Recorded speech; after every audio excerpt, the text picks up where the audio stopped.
दोस्तों हल्की हल्की बरसात हो रही थी।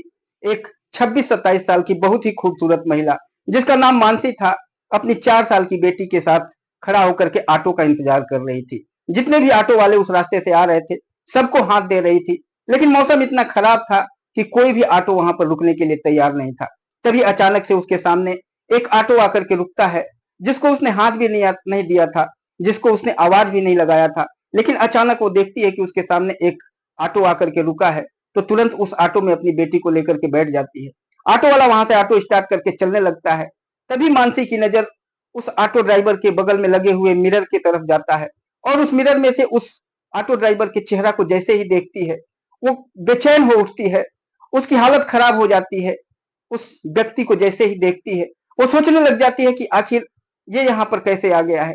ये तो काफी अमीर होता था, करोड़पति आदमी था, लेकिन आज ये ऑटो क्यों चलाने लगा है। ये देख करके और उसके चेहरे को और उसकी हुलिया को देख करके मानसी की आंखों से आंसू बहने लग जाता है। और उस ड्राइवर को भी जब देखती है वो ड्राइवर भी उस शीशे से पीछे बैठी हुई मानसी को और उसकी बेटी को बार बार देख रहा था। और जैसे जैसे ही उस मानसी को और उसकी बेटी को देख रहा था उसके भी आंखों से आंसू बह रहे थे। वो अपने गर्दन पर लटके हुए गमछे को उठा करके बार बार अपने आंखों को पोंछ रहा था, और बार बार उसके आंखों से आंसू नीचे गिर रहे थे। दोस्तों आखिर क्या था, कौन थी ये महिला, और इस महिला का क्या रिलेशन था उस ऑटो वाले से, और ऑटो वाला क्यों बार बार कभी मानसी को और कभी उसकी लड़की को देख करके अपनी आंखों से आंसू बहा रहा था, अपने आंसुओं को बार बार गमछे से पोंछ रहा था, और बार बार कभी मानसी को और कभी उस लड़की को देखता जा रहा था। कुछ तो था इन दोनों के बीच में। ये सारी चीजें जानने के लिए इस वीडियो के लास्ट तक बने रहिएगा। अगर आप इस चैनल पर नए होंगे तो चैनल को सब्सक्राइब कर लीजिएगा, वीडियो को लाइक करके अपने दोस्तों को शेयर कर दीजिएगा, जिससे हमारा हौसला बढ़ते रहे और हम आपके लिए अच्छी से अच्छी कहानियां हर रोज लेकर के आते रहे। चलिए जानते हैं इस कहानी को, कौन था ये ऑटो वाला और कौन थी वो महिला जो एक दूसरे को देखने के बाद अचानक से रो पड़ते हैं। दोस्तों मध्य प्रदेश का एक जिला लगता है जिसका नाम है जबलपुर। जबलपुर के ही एक छोटे से गांव के रहने वाले एक व्यक्ति होते हैं जिनका नाम होता है आनंद गुप्ता। आनंद गुप्ता एक प्राइमरी स्कूल के सरकारी टीचर थे। उनके परिवार में उनकी पत्नी, उनकी 2 बेटियां और उनका एक बेटा होता है। बड़ी बेटी 20 साल की हो गई होती है, जिसका नाम मानसी गुप्ता होता है। मानसी का पढ़ाई लिखाई में कोई बहुत ज्यादा इंटरेस्ट नहीं था। किसी भी तरह से उसने खींच खाच करके 3rd डिवीजन से 12वीं क्लास कर लिया था। लेकिन मानसी के अंदर एक खूबी थी, उसे सिलाई कढ़ाई, ब्यूटिशियन, कुकिंग, इन सब चीजों का बहुत इंटरेस्ट था। सिलाई कढ़ाई वो बचपन से ही अपने माँ के साथ करती आई थी, और जब 10वीं क्लास वो कर रही होती है तभी वो सिलाई कढ़ाई में ही एडमिशन ले लेती है और सिलाई कढ़ाई सीख लेती है। और उसके बाद जब 11वीं 12वीं में आती है तो साथ में वो ब्यूटिशियन का भी कोर्स कर लेती है, और ब्यूटिशियन भी काफी अच्छे तरीके से सीख लेती है। उसके अंदर इतनी खूबी थी कि अगर किसी भी महिला को कोई भी ब्लाउज या कोई भी डिजाइन का कपड़ा पहने हुए देख लेती थी तो उसके दिमाग में बहुत सारे डिजाइन चलने लगते थे, और वो कई सारे डिजाइन उसी के आधार पर बना देती थी और सिल देती थी। उसके आसपास के, उसके मोहल्ले में उसके पड़ोसी जो होते हैं उससे काफी खुश होते हैं, हमेशा उसके पास आते हैं और कहते हैं कि मानसी किसी अच्छे डिजाइन की कोई ब्लाउज बना दे। जब महिलाएं बताती हैं तो एक अलग ही नए डिजाइन की ब्लाउज उनको सिल करके दे देती है, जिससे आसपास के लोग काफी खुश होते हैं। उसका दिमाग इन सब चीजों में बहुत चलता था, जिसको देख करके उसके माता पिता भी काफी खुश रहते हैं और सोचते हैं कि चलो बेटी का पढ़ाई लिखाई में इंटरेस्ट नहीं है तो क्या हुआ, आज के जमाने में उसके पास ये गुण है जिसकी वजह से अगर कोई भी मुश्किल आती है इसके जीवन में तो ये काम करके अपना जीवन का यापन कर सकती है। और यही सोच सोच करके माँ बाप उसको बहुत ही लाड़ प्यार करते हैं। जब वो 20 साल की हो गई होती है, सिलाई कढ़ाई और ब्यूटिशियन वगैरह का सारा कोर्स वगैरह कर लेती है, तब उसके पिताजी सोचते हैं कि अब इसकी शादी कर दिया जाए, क्योंकि उसकी अभी एक छोटी बहन भी थी, उसकी भी शादी करना था। पिताजी थे वो प्राइमरी स्कूल के सरकारी टीचर थे, और अभी कुछ ही दिनों में वो रिटायर होने वाले थे। जब वो सोचते हैं कि रिटायरमेंट से पहले कम से कम अपनी एक बेटी की तो शादी कर दूं, और उसके लिए वो लड़के की तलाश में लग जाते हैं। थोड़े ही दिन के बाद उन्हें एक लड़के की का पता चलता है। उस लड़के का जो पिता होता है वो बगल के गांव के होते हैं, और वो भी एक सरकारी टीचर होते हैं। जब इनको किसी और टीचर के द्वारा पता चलता है कि वो मास्टर साहब का एक लड़का है, इकलौता बेटा है, पढ़ाई लिखाई बहुत ज्यादा नहीं किया है लेकिन उसका बिजनेस बहुत ज्यादा है, वो करोड़पति आदमी है, उसका बिजनेस काफी लंबा चौड़ा है। जब ये मास्टर साहब को पता चलता है तो वहां पर जाकर के उनसे मिलते हैं और अपनी बेटी का फोटो दिखाते हैं, और सारी चीजें बताते हैं कि मेरी बेटी सिलाई कढ़ाई ब्यूटिशियन वगैरह सब अच्छे तरीके से जानती है। जब वो लड़का देखता है जिसका नाम होता है सुनील, सुनील जब उसका फोटो देखता है तो लड़का भी काफी खुश हो जाता है, क्योंकि देखने में जो ये लड़की थी काफी खूबसूरत थी। इसे देखने के बाद वो लड़का भी तैयार हो जाता है और उसके माता पिता भी उससे शादी करने के लिए तैयार हो जाते हैं। एक दिन निश्चित कर दिया जाता है और तय समय पर मानसी और सुनील की काफी खुशी से, काफी बढ़ चढ़ करके और काफी अच्छे तरीके से शादी संपन्न हो जाती है। जब मानसी सुनील के घर में विदा होकर के जाती है, जब अपने ससुराल में जाती है तो कुछ दिनों तक तो उसकी काफी इज्जत, काफी आवभगत होता है। लेकिन जैसे जैसे समय बीतने लगता है, उसकी जो सास होती है और उसकी जो ननद होती है, फबतियां कसने लग जाते हैं, उसे चिढ़ाने लगते हैं और उसे ये कहने लगते हैं कि तुम तो एक गरीब परिवार की लड़की है, कुछ भी तेरे बाप ने दान दहेज में नहीं दिया, ऐसे ही विदा कर दिया। मेरा बेटा जो है करोड़पति आदमी है। क्योंकि जो सुनील था, सुनील का बिल्डिंग मटेरियल और हार्डवेयर का बहुत बड़ा बिजनेस था, बहुत थोक का बिजनेस था। करोड़ों रुपए का एम्पायर उसने खड़ा किया था अपने मेहनत और अपने लगन के बल पर। लेकिन इसी चीज को उस लड़की को ताना दिया जाने लगा था कि तुम तो ऐसे ही गरीब परिवार की लड़की है, मेरा बेटा तो करोड़ों में खेलता है। अगर हम चाहे होते तो कोई किसी करोड़पति की बेटी से शादी किए होते, लेकिन किस्मत ही हम लोगों की फूटी थी कि तेरे जैसे गरीब बाप की बेटी यहाँ पर घर में आ गई। तुझे कुछ आता जाता नहीं है, बस तू ऐसे ही पड़ी हुई है। तभी मानसी कहती है कि माँ जी ऐसे मत बोलिए, आपके भी पति स्कूल टीचर ही हैं और मेरे पिताजी भी स्कूल टीचर ही थे, तो दोनों बराबर ही हुए। रही बात आपके बेटे की, जो आपका बेटा इतना बड़ा व्यवसाय खड़ा किया है, वो अपने बल पर किया हुआ है और मैं भी चाहूं तो मेरे अंदर भी मेरे पिताजी, मेरी माँ ने मुझे बहुत चीज सिखाया है, अगर मैं भी उसका इस्तेमाल करूंगी तो मैं भी करोड़पति बन सकती हूँ। इसलिए इस तरह से ताने मत मारिए। उसकी सास होती है, वो अपना मुंह चिढ़ा करके और कहती है चली आई बड़ी करोड़पति बनने वाली, और काफी उसको आंखें और तड़ेर करके और अपना मुंह बिचका करके वहां से चली जाती है। दोस्तों, मानसी अपनी सास के और अपनी जो उसकी जो ननद होती है उसकी बातों से काफी दुखी होती है। और जब शाम को सुनील घर आता है तो सुनील से कहती है कि देखिए, आपकी माँ और आपकी जो बहन है ये हमेशा मेरे साथ गलत व्यवहार करती हैं। अगर मैं किचन में खाना बनाने भी जाती हूँ, कुछ खाना बनाती भी हूँ, तो ये लोग कहती हैं कि तुझे ये नहीं आता, तुझे वो नहीं आता। मैं कितना भी इंटरेस्ट लेकर के खाना बनाऊंगी लेकिन उसमें कुछ न कुछ ये लोग नुक्स निकाल देती हैं। मैं चलती हूँ तब भी ये लोग बोलते हैं तुझे चलना नहीं आता है। कपड़ा पहनती हूँ तो बोलती हैं कि तुझे कपड़ा नहीं पहनना आता है। बार बार ये लोग कहते हैं कि तू गरीब की है, भिखारी की बेटी है, तेरे बाप ने कुछ भी दहेज नहीं दिया। इस तरह से मुझे ताने मारते हैं। अपने माँ माँ को और अपनी बहन को थोड़ा समझाइए। तभी सुनील उसके तरफ देखता है और कहता है मेरी माँ और बहन जो तुम्हें कहती है उसको सुन लिया करो, उसको मान लिया करो। और अगर मेरी माँ कहती है कि तुम्हारे बाप ने कुछ दहेज नहीं दिया तो कौन सा बुरा बोलती है। तुम्हारी किस्मत अच्छी थी कि तुम्हारी मुझसे शादी हो गई, नहीं तो मुझसे शादी करने के लिए तो लाइन लगी हुई है लड़कियों की। मैं अच्छे से अच्छे, तुमसे 1000 गुना अच्छी लड़कियों से शादी कर सकता था, लेकिन मेरी ही किस्मत फूटी थी कि तुम मेरे पल्ले आकर के पड़ गई। जैसे ही सुनील की ये बातें मानसी सुनती है, वो बेचैन हो उठती है, परेशान हो उठती है। क्योंकि अगर कोई लड़की शादी करके अपने ससुराल आती है तो उसकी दिली इच्छा यही होती है कि मेरे सास ससुर अच्छे होंगे, मेरी ननद और मेरा परिवार अच्छा होगा, मेरा पति अच्छा होगा। और वहां ससुराल पहुंचने के बाद अगर सास ससुर या उसके देवर या ननद वगैरह परेशान करते हैं तो उसके दिल में एक ही बात होती है कि चलो ये लोगों को करने दो, इनसे क्या लेना देना, मेरा पति तो अच्छा है। और पति अगर उसको सपोर्ट करता है तो वो हंसी खुशी से अपनी जिंदगी काट लेती है। लेकिन अगर जहां पर पति ही ऐसा हो और पति भी अपने माता पिता और जो उसके परिवार वाले होते हैं उन्हीं के हिसाब से चलने लगे और सारे लोग मिलकर के अगर किसी लड़की को इस तरह से परेशान करने लगे तो उसका दिलो दिमाग बिल्कुल खराब हो जाता है। और यही स्थिति, यही मनोस्थिति आज मानसी का हो रहा था। मानसी काफी हैरान और परेशान हो रही थी और सोच रही थी कि कैसे अपनी जिंदगी काटूंगी। यहाँ पर तो जो सास ससुर हैं वो भी वैसे ही हैं और जो मेरा पति है वो भी उन्हीं की बात मानने वाला है, मेरी बात सुनने वाला नहीं है। तो मेरी जिंदगी कब तक इन लोगों के बीच में कटेगी। और यही बैठ करके वो सोचती रहती है और अपनी आंखों से आंसू बहाती रहती है। फिर भी सोचती है कि चलो आगे आगे हो सकता है कि समय अगर बदलता है तो ये लोग का भी जो मूड है बदले, इन लोगों को भी सोच बदले और अपनी जिंदगी धीरे धीरे काटने लग जाती है। अभी उसके 1-2 महीने ही बीते होते हैं, तब तक से उसकी वोमिटिंग, उल्टियां शुरू हो जाती है। और जब वो हॉस्पिटल में जाती है तो पता चलता है कि वो 1.5-2 महीने की प्रेग्नेंट है। जब वो प्रेग्नेंट हो जाती है तब फिर अपने पति सुनील से कहती है, देखिए अब मैं प्रेग्नेंट हूँ, अब हमारे परिवार में हमारा बच्चा आने वाला है, हम 2 से 3 बनने वाले हैं। अब आप अपने कम से कम माँ और अपनी बहन को कुछ समझाइए कि इस तरह से ताने ना मारें।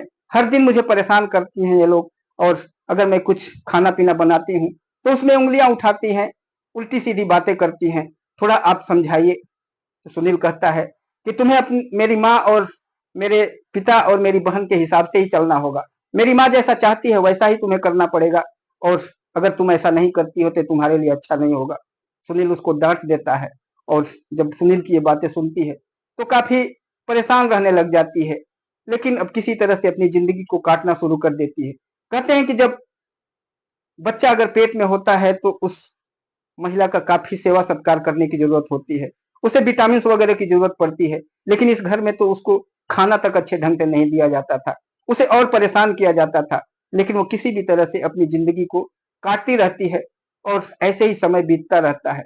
थोड़े दिनों के बाद उसको एक बेटी होती है 9 महीने के बाद, और बेटी को देख करके वो खुश होने लग जाती है, और अपने पति सुनील से कहती है, देखिए जी अब हमारे संसार में हमारी बेटी आ गई है, अब इसके बारे में भी कुछ सोचिए आप, इसके बारे में भी थोड़ा ध्यान दीजिए, अपनी माँ से अपनी बहन से कुछ बताइए। अभी जब कोई बच्चा अगर किसी महिला का होता है तो उसका सेवा सत्कार की जरूरत होती है, उसे अच्छी अच्छी विटामिन की चीजें खिलाने की जरूरत होती है, कि क्योंकि ये जो महिला का होता है ये दूसरा जन्म कहा जाता है, और यहाँ पर तो मुझे खाना तक सही ढंग से नहीं मिल रहा है, कुछ करिए। तो सुनील चिढ़ने लगता है और कहता है कि मैंने तुझे 1000 बार बोल दिया है कि मेरी माँ के हिसाब से चलो, तभी इस घर में रह पाओगी। और फिर वहां से सुनील उठ करके चला जाता है। लेकिन दूसरे दिन जब सुनील घर आता है और आने के बाद वो सोता है, जैसे ही वो सोया रहता है रात को 12-1 बजे के बाद, तो उसके मोबाइल पर मैसेजेज आने लगते हैं, फोटोज आने लगते हैं, और बगल में वहीं पर सोई मानसी जब देखती है कि कंटिन्यू उसके मोबाइल पर मैसेज आ रहे हैं, उस मोबाइल को ले लेती है और लेकर के सीधे बाथरूम में जाती है। बाथरूम में जाकर के उस मोबाइल को खोलती है तो देखती है कि बहुत सारे अश्लील चैट, वीडियोस और बहुत सारे मैसेजेज, कई सारे लड़कियों के मैसेजेज उसमें मिलते हैं, जिसे देखने के बाद जो मानसी का होता है उसके सब्र का बांध टूट पड़ता है, उसकी आंखों से आंसू बहने लग जाते हैं, और वो हैरान और परेशान हो जाती है, और सोचती है कि चलो, मैं तो सोच रही थी कि किसी भी तरह से इसके साथ में ऐसे ही दुख तकलीफ में जिंदगी काट लूंगी, लेकिन अब कैसे जिंदगी में काटूंगी, ये तो कई दिनों तक क्यों नहीं घर आता है, 2-2 3-3 दिन के बाद घर आता है। मैं तो समझ ही नहीं पा रही थी कि इसकी ये चीजें भी चल रही थी। जो सुनील होता है वो कई कई दिनों तक घर नहीं आता था, और अब तो जब से उसकी बेटी हुई थी मानसी की, अब तो वो 10-10 12-12 दिन के बाद घर आता था। उसका जो चरित्र था काफी खराब था, वो बहुत सारी लड़कियों के साथ अवैध संबंध में था, शराब पीता था, नशे करता था, सारे ऐब उसके अंदर थे, लेकिन किसी भी तरह से मानसी वो सारी चीजों को नजरअंदाज करती थी। लेकिन ये सब वीडियो, चैट और सारी चीजें देखने के बाद उसे पैरों तले जमीन खिसक जाती है, वो परेशान हो जाती है और उसी रात को फूट फूट करके रोने लग जाती है। जब रोती रहती है तभी सुनील की नींद खुलती है, सुनील उठ करके बैठता है और कहता है कि क्यों रो रही है इस टाइम पर, सोने भी नहीं दे रही है, परेशान कर रही है। तभी जो लड़की होती है वो कहती है कि ये देखिए, ये क्या है, ये कौन सी चीजें हैं, ये किसके साथ आप चैट करते हो, बहुत सारी लड़कियों की ये गंदे गंदे वीडियो तुम्हारे मोबाइल में से मिला है, तुम ये सब क्या करते हो, तुम्हें क्या मैं पसंद नहीं हूँ, मैं खूबसूरत नहीं हूँ, ऐसा क्यों है, तुम्हारी अभी अभी बेटी हुई है, तुमने बेटी के बारे में भी नहीं सोच रहे हो, और तुम ऐसे लड़कियों के साथ गलत संबंध बना करके रखे हो। जैसे ही ये बात वो सुनता है और उसे जब देखता है कि इसको सारी चीजें पता चल गया है, उसे गालियां देने लगता है, और महिमा जैसे ही 1-2 बात बोलती है वो महिमा को कई थप्पड़ मार देता है, बुरी तरह से मार करके वहीं पर उसको गिरा देता है, और महिमा बैठ करके पूरी रात रोती रहती है। अपने पिताजी को तुरंत फोन लगाती है और कहती है कि पिताजी देखिए, ऐसी ऐसी चीजें हमारे साथ हो रही है, मैं अब इस घर में एक पल भी नहीं रह पाऊंगी। उसके पिता कहते हैं, बेटी परेशान मत हो, सुबह होने दो, मैं सुबह तुम्हारे घर आ रहा हूँ। सुबह जैसे ही होता है उसके पिता वहां पर पहुंचते हैं और महिमा से सारी बातें जानते हैं। जैसे ही उसके पिताजी जानते हैं, महिमा को वहां से लेकर के और अपने गांव आ जाते हैं। दोस्तों, महिमा अपने घर आ जाती है, अपने माता पिता के पास आ जाती है, और महिमा जब वहां पर जाती है तो उसके पिताजी दूसरे दिन फिर फोन करते हैं सुनील को, और सुनील को कहते हैं कि सुनील, तुम यहाँ पर आओ जल्दी से, तुमसे बहुत जरूरी बातें करना है। सुनील पहले आनाकानी करता है, बोलता है कि मैं नहीं आऊंगा, लेकिन जब बार बार वो कहते हैं कि आ जाओ तो सुनील वहां पर पहुंचता है। सुनील से कहते हैं कि देखो, तुम्हारी माँ, तुम्हारी बहन मेरी बेटी के साथ इस तरह से ज्यादती करती हैं, वो तो चलो हमने मान लिया, लेकिन जो तुम काम कर रहे हो ये सही नहीं है। सुनील जब सुनता है अपने ससुर की ये सारी बातें, तो कहता है कि मेरी माँ और मेरी बहन जो कर रही हैं वो सही कर रही हैं। इसको मेरी माँ और बहन के हिसाब से ही चलना होगा, तभी ये उस घर में रह पाएगी। उसके पिताजी कहते हैं चलो ठीक है, मैंने मान लिया तुम्हारी माँ और तुम्हारी बहन के हिसाब से ही चलेगी, लेकिन तुम जो काम कर रहे हो, तुम्हारे जो धंधे हैं, तुम दूसरे दूसरे लड़कियां और औरतों के साथ अवैध संबंध बना करके रखे हो, नशा पीते हो, शराब पीते हो और सारे नशा करते हो, ये सब चीजें कैसे चलेगा। तो सुनील कहता है कि आप लोग गरीब आदमी हो, आपको पता नहीं, हम लोग अमीर हैं, बड़े लोग हैं, हमारी सोसाइटी बड़ी है, हमारी सोसाइटी में ये सब चीजें चलता है, ये नॉर्मल बात है हमारे लिए, ये सब चीजें मैं नहीं छोड़ सकता। हाई सोसाइटी के लोग ये सब चीजें एंजॉयमेंट के लिए करते हैं और मैं अपने एंजॉयमेंट के लिए सारी चीजें करूंगा। इसके लिए आपको अगर पसंद है तो अपनी बेटी को हमारे साथ रखिए, अदरवाइज आप अपनी बेटी को अपने पास रखिए, मुझे आपकी बेटी की जरूरत भी नहीं। इस तरह से कह करके सुनील वहां से उठ करके चला जाता है। और जब सुनील चला जाता है तो उसके पिताजी जो ससुर होते हैं वो भी काफी नाराज हो जाते हैं और अगले दिन ही कोर्ट में जा करके और तलाक का केस उनके ऊपर तलाक और उत्पीड़न का केस दर्ज कर दिया जाता है। केस चलता है और कुछ दिनों के बाद कुछ एल्यूमिनी मनी दे करके और तलाक इन दोनों के बीच में हो जाता है। कुछ पैसे जज साहब निर्धारित करते हैं और वो पैसे मानसी को मिलते हैं और उसके बाद इन दोनों के बीच में तलाक हो जाता है। जब तलाक हो जाता है तो फिर मानसी अपने पिता के पास रह रही थी, अपने पिताजी से कहती है कि पिताजी, उसकी एक बुआ जो थी वो दिल्ली में रहती थी, दिल्ली में उनका कारोबार था, वो कहती है कि मैं बुआ के पास चली जाऊंगी, क्योंकि उसकी जो बुआ होती काफी अच्छी थी।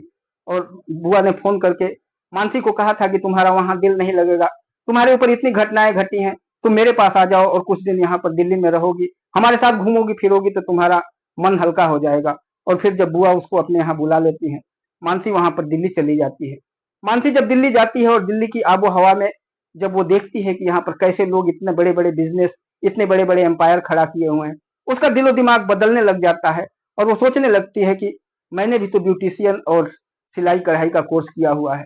वो अपनी बुआ से कहती है कि मुझे किसी ब्यूटिशियन जो बड़ा यहाँ पर है उसके पास ले चलिए। वहां पर वो जाती है और वहीं पर वो ब्यूटिशियन के पास काम करने लग जाती है। थोड़े दिन काम कर लेती है, उसका जो हाथ अभी तक बंद था वो परफेक्ट हो जाता है। उसके बाद वहीं पर अपनी बुआ के बगल में ही एक छोटा सा ब्यूटिशियन एक ब्यूटी पार्लर खोल लेती है। और जब वो ब्यूटी पार्लर खोलती है तो थोड़े दिनों के बाद उसका ब्यूटी पार्लर काफी अच्छा चलने लग जाता है। जब ब्यूटी पार्लर खूब अच्छा चलने लग जाता है तो वो वहीं पर उसके बगल में ही एक एम्ब्रॉयडरी मशीन और एक दो सिलाई मशीन रख लेती है और एक दो महिलाओं को साथ में रख लेती है। और एम्ब्रॉयडरी, सिलाई कढ़ाई और ब्यूटिशियन का तीनों काम उसका चलने लग जाता है। जब ये तीनों काम वो चलाने लग जाती है तो धीरे धीरे और भी उसका बिजनेस प्रोग्रेस करने लग जाता है। अब उस छोटे से जगह में उसका काम नहीं हो पाता है, अब उसे बड़े जगह की जरूरत पड़ती है और बहुत सारी महिलाओं की भी जरूरत पड़ती है। अब एक वो बड़ा सा हॉल ले लेती है और उस हॉल में पार्टीशन करके 3 पार्टीशन बनवा देती है। एक साइड में ब्यूटिशियन का चलवाती है, दूसरे में सिलाई का और तीसरे में एम्ब्रॉयडरी का काम चलता है। और 10-12 औरतों को हायर कर लेती है। सारी औरतें मिलकर के वहां काम करने लग जाती हैं और देखते ही देखते उसका बिजनेस, उसका एम्पायर बढ़ने लग जाता है और वो करोड़ों की मालकिन हो जाती है। ऐसा करते करते 3 साल बीत गए होते हैं। उसकी बेटी भी अब 4 साल की हो गई थी, क्योंकि 1 साल पहले बीत चुका था और उसको यहाँ तक पहुंचने में 3 साल हो जाता है। बेटी अब बड़ी हो जाती है, 4 साल की हो जाती है, तो उसी जगह दिल्ली के ही एक बहुत बड़े कॉन्वेंट स्कूल में उसका एडमिशन करा देती है। हर दिन अपनी कार से अपनी बेटी को लेकर के और ड्राइवर के साथ में स्कूल छोड़ने के लिए अपनी बेटी को जाती है। ड्राइवर होता है, गाड़ी होता है, लेकिन फिर भी वो हर दिन उसके साथ में अपनी बेटी को लेकर के जाती है। ऐसे अपनी बेटी को कभी अकेले नहीं छोड़ती है, स्कूल छोड़ने जाती है और फिर उसी कार से स्कूल लेने के लिए जाती है। ये क्रम चलता रहता है, जिंदगी काफी अच्छे से उसकी कट रही होती है। तभी उस दिन उसकी बेटी का स्कूल में एग्जाम होता है और मौसम इतना खराब हो जाता है, लगातार बारिश होता रहता है और जो ड्राइवर होता है उसका उसका वहां से ड्राइवर का घर का तकरीबन 3-4 किलोमीटर दूर होता है। ड्राइवर फोन करता है, कहता है मालकिन मैं आज नहीं आ पाऊंगा क्योंकि मौसम इतना ज्यादा खराब है और ट्रैफिक काफी, कोई भी गाड़ी वगैरह चल नहीं रही है, इसलिए मैं नहीं आ पाऊंगा, आज किसी तरह से आप संभाल लीजिएगा। महिमा कहती है कि आज मेरी बेटी का एग्जाम है और आज नहीं आ पाओगे, कैसे काम चलेगा। फिर वो कहता है मैडम आप बताइए मैं कैसे आऊंगा। महिमा कहती है ठीक है चलो, मैं किसी ऑटो वगैरह से बेटी को लेकर के एग्जाम दिलाने के लिए चली जाऊंगी। और फिर जब ड्राइवर नहीं आता है तो उस दिन वो वहां पर खड़ी होती है और ऑटो का इंतजार कर रही होती है। कोई ऑटो नहीं रुक रहा था, तभी जाकर के सुनील अपना ऑटो लेकर के दूर से ही महिमा को वहां पर खड़े हुए देख लेता है और वहां आकर के जब खड़ा होता है और महिमा उसके अंदर बैठती है और उस मिरर से जब सुनील के चेहरे को देखती है तो तुरंत कहती है कि गाड़ी रोको, मुझे उतरना है।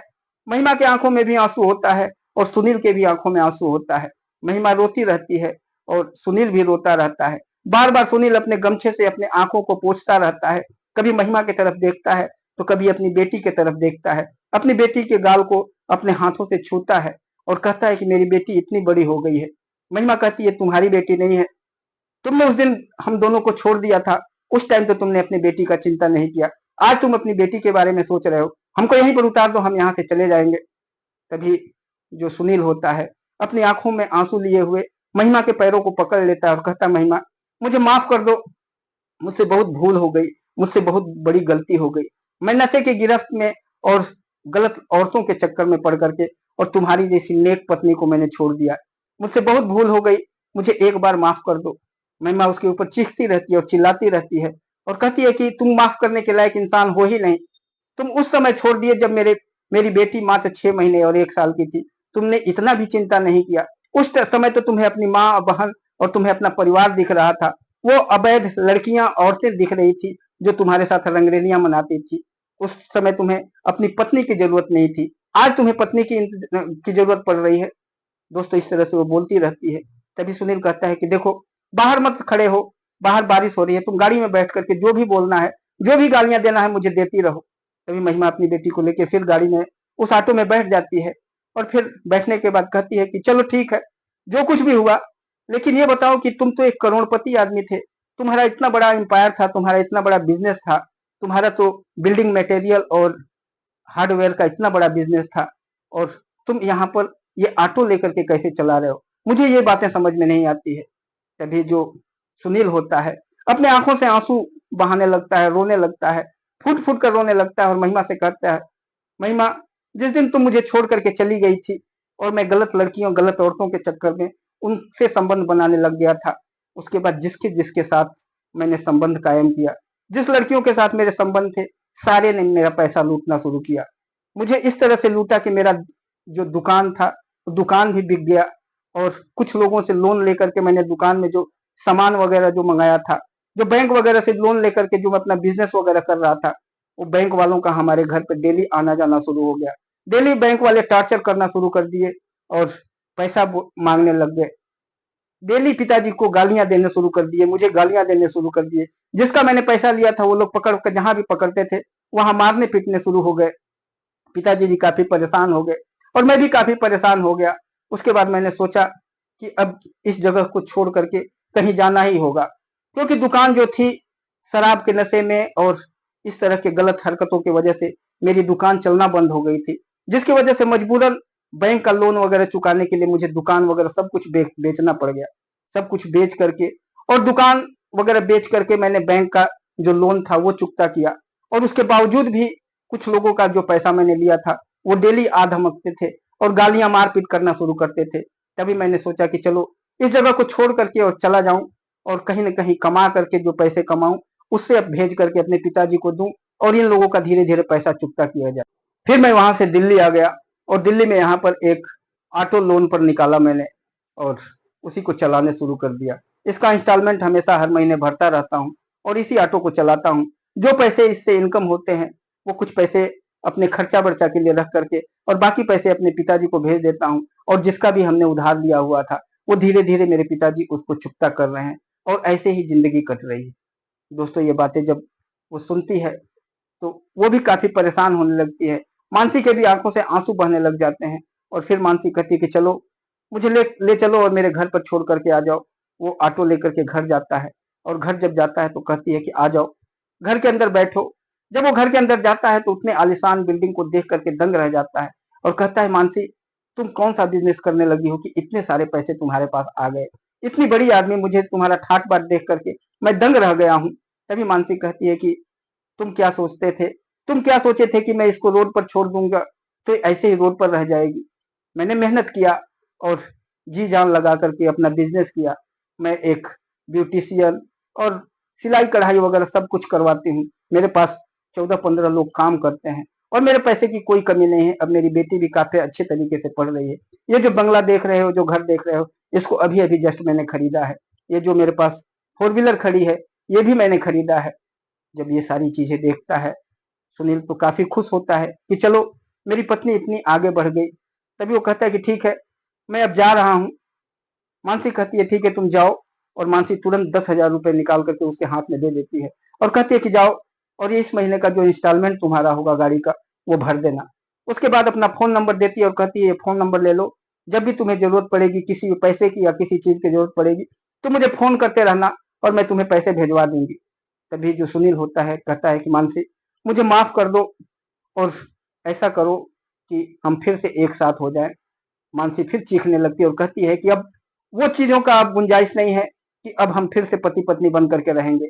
अब तुम्हारी जिंदगी अलग है, मेरी जिंदगी अलग है। तुमने बहुत परेशान किया है, बहुत तंग किया है। आज मैं इस तरह से यहाँ पर पहुंची हूँ। दूसरी औरत होती तो कब तक मर कट गई होती है, कब का खत्म हो गई होती है अपनी बेटी के साथ में। लेकिन मैंने मेहनत के बल पर यहाँ पर पहुंची हूँ। तो अब तुम्हारी जिंदगी अलग है, मेरी जिंदगी अलग है। ऐसा भी नहीं है कि मैं तुम्हें छोड़ करके किसी और से शादी भी करूंगी। मैं ऐसे ही बिना शादी की अपनी बेटी को पालती रहूंगी, लेकिन अब किसी से शादी नहीं करूंगी। दोस्तों जब ये सुनील सुनता है तो काफी वहां पर फूट फूट करके रोने लगता है। लेकिन फिर मानसी कहती है अब तुम जाओ यहाँ से, परेशान मत करो, नहीं तो इस तरह से तंग करोगे तो अच्छा नहीं है। और फिर सुनील को वहां से जाने के लिए कह देती है। सुनील वहां से चला जाता है और फिर अगले दिन से मानसी ने उसको जो नंबर दिया था उस नंबर पे कॉल करने लगता है और बार बार यही रिक्वेस्ट मानसी से करता है कि मानसी मेरे से शादी कर लो, मुझे अपना लो। मुझसे बहुत बड़ी भूल हो गई, गलती हो गई। मैंने नशा वगैरह तुम्हें सब पता है कि मैंने सब कुछ छोड़ चुका हूँ। मैं एक अच्छा इंसान बन चुका हूँ। मैं अब मेहनत करता हूँ, मुझसे शादी कर लो। लेकिन जब कई बार वो फोन करता है तो मानसी उससे कहती है कि बार बार अगर इस तरह से तुम मुझे फोन करोगे तो तुम्हारे नंबर को मैं ब्लॉक कर दूंगी। तुम्हें पैसे रुपए की जो भी जरूरत पड़ेगी वो मुझसे मांग लिया करो, लेकिन शादी के बारे में बात मत करो। और जब वो परेशान हो जाती है, बार बार फिर भी नहीं मानता है, वो फोन करता रहता है, तो उसके नंबर को ब्लॉक कर देती है। जब सुनील देखता है कि उसके नंबर को मानसी ने ब्लॉक कर दिया तो उसके दिमाग में आता है कि क्यों ना मानसी के जो पिताजी हैं उनके पास जाया जाए, उनके हाथ पैर जोड़ा जाए और उनसे माफी मांगा जाए। और वो सीधे मानसी के पिता के पास पहुंच जाता है, उनके पैरों पर गिर जाता है और कहता है पिताजी मैं गलत रास्ते पर चला गया था, जिसकी वजह से भूल से मैंने मानसी को छोड़ दिया। मुझे और मानसी को फिर से एक बार मिलवा दीजिए। मैं आपके पैरों पर गिर रहा हूँ। मैं अपनी गलतियों का मुझे बहुत एहसास है। मैं आपसे माफी मांग रहा हूँ।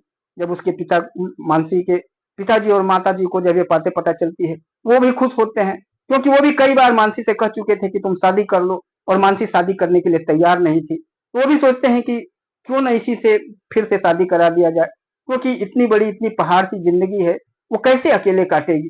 तभी उसके पिताजी मानसी को कहते हैं मानसी बेटा आज घर आ जाओ, आज बहुत जरूरी इंपॉर्टेंट बातें तुमसे करनी है। मानसी अपनी गाड़ी लेकर के अपने ड्राइवर के साथ अपनी बेटी को लेकर के गांव पहुंच जाती है। घर पहुंचती है। जब वहां पहुंचती है तो देखती है कि सुनील भी वहीं पर बैठा हुआ है। जैसे वो सुनील को देखती है तो काफी गुस्सा होने लगती है और कहती है कि तुम यहाँ पर किस लिए आए हुए हो। तभी उसके माता पिता मानसी को समझाते हैं और कहते हैं बेटी तुम्हारी जिंदगी अभी काफी बड़ी है, इतनी बड़ी पहाड़ की जिंदगी तुम अकेले कैसे काटोगी। सुनील गलती किया और उस गलती का इसको एहसास है और उस गलती का प्रायश्चित करना चाहता है। वो तुम्हें और तुम्हारी बेटी को अपनाना चाहता है। इसकी जितनी भी गलती आदतें थी, जितना भी नशा वगैरह जो कुछ भी करता था, वो सारी चीजें छोड़ चुका है। इसने अपनी जिंदगी में काफी ठोकरें खाया है। अपनी गलतियों को ये चाहता है कि उसका प्रायश्चित करूं। तुम्हें अपनाना चाहता है और तुम्हें अपने साथ रखना चाहता है। तुम्हें काफी प्यार करता है बेटी, इसे अपना लो और इसके साथ अपनी जिंदगी काफी अच्छे तरीके से गुजारो। अब ये काफी मेहनत करता है, देखती हो कि पैसा कमाने के लिए अब ऑटो तक चलाने लगा है और अपनी ये बेटी से अब दूर नहीं रहना चाहता है।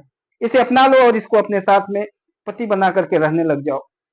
दोस्तों जैसे ही वो उसके पिताजी ये सारी बातें कहते हैं और जो उसकी माँ होती है, माँ भी बार बार अपनी बेटी को समझाने लगती है। कहती है बेटी मान जाओ और इस तरह से जिद मत करो, जिंदगी बहुत बड़ी है और महिला के लिए, एक औरत के लिए उसके पति का साथ बहुत जरूरी होता है। कल के दिन कुछ भी ऐसी घटना घटेगी, कहीं पर तुम्हारी बेटी को कहीं जाना होगा, लाना होगा, तो तुम कहाँ कहाँ तक अपने बेटी को और अपने आप को संभालोगी। लोगों की नजरें हमेशा तुम्हारे ऊपर टिकी रहेगी, चाहे तुम कितना भी पैसा कमा लोगी। लेकिन हर समय जो पुरुष जाति है वो तुम्हें धोखा देने के लिए, तुम्हें परेशान करने के लिए, तुम्हारे साथ गलत काम करने के लिए लोग तुम्हारे तरफ देखते रहेंगे, और जब पति तुम्हारे साथ रहेगा तो किसी की भी गंदी नजर तुम्हारे तरफ नहीं जाएगी। पति का साथ बहुत जरूरी है बेटी, इसलिए सुनील को अपना लो। जब इतनी सारी जब बातें उसके माता और पिता कहते हैं तो मानसी के भी आंखों से बार बार आंसू बहने लग जाता है। वो भी रोने लगती है और कहती है कि ठीक है, अगर आप लोग कह रहे हैं तो मैं सुनील के साथ फिर से शादी करने के लिए तैयार हूँ। वहीं पर एक मंदिर में उसी दिन मानसी और सुनील की फिर से शादी हो जाती है। जब ये बातें सुनील अपने पिताजी को बताता है, फोन करके बताता है कि पिताजी, मैंने फिर से मानसी के साथ शादी कर लिया है। मानसी अब काफी अमीर आदमी हो गई है, काफी पैसे रुपए वाली हो गई है। दोस्तों, सुनील अपनी मानसी को विदा करा करके और फिर अपने घर जाता है, अपने माता पिता से मिलवाता है।